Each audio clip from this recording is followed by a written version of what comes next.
passiamo alla parte operativa. Rimoni, ci può spiegare un po' come funziona nello specifico il test su questo banco? Sì, questa è la configurazione tipica di un banco prova endurance concepito per lo sviluppo delle tecnologie IoT. Il banco è strutturato nell'avere un motore e un riduttore in test, frenati da un altro motore e riduttore che fungono da freno al sistema.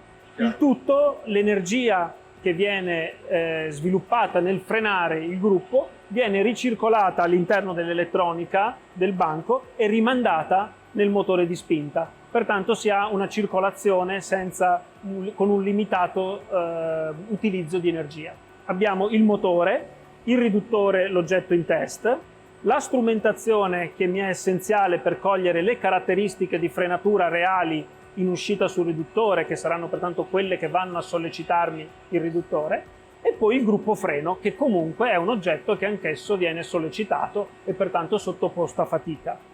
La configurazione tra gruppo motore e gruppo freno è speculare, quindi due oggetti, il gruppo motoriduttore è il medesimo. Il medesimo non è una condizione essenziale, ma è preferibile per un controllo e una gestione del banco ottimale, perché ovviamente per sviluppare il ciclo di fatica che porti ad usura significativa del riduttore, noi imponiamo degli step di coppia di velocità alternati fra di loro per indurre una fatica sul riduttore che deve essere corrispondente a quella che i nostri ingegneri studiano e sulla quale svolgono il dimensionamento dell'oggetto meccanico della trasmissione. La struttura banco è una struttura versatile che permette tramite il settaggio specifico l'alloggiamento di riduttori di diverse tipologie e di diverse grandezze, e la strumentazione che va a corredo del banco è tutta la sensoristica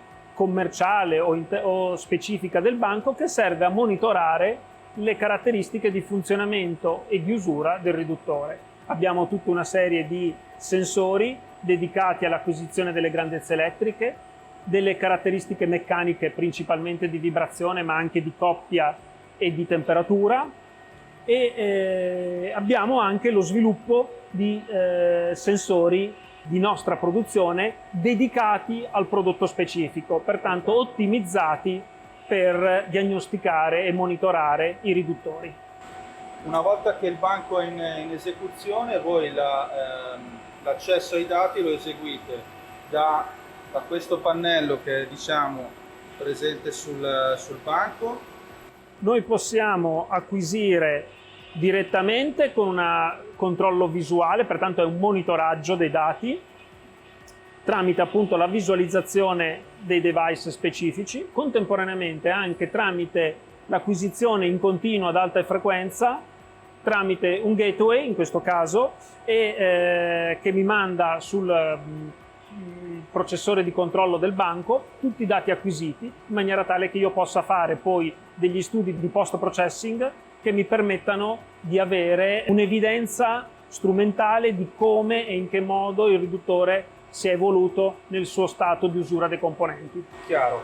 E l'accesso a questi dati voi l'avete direttamente dalla dashboard in sala controllo? Noi abbiamo l'accesso dalla dashboard, abbiamo un'archiviazione su un NAS dedicato e archiviamo i dati in formati specifici, particolari, che permettono la gestione dei big data e poi eventuali elaborazioni di questi dati in approcci di intelligenza artificiale.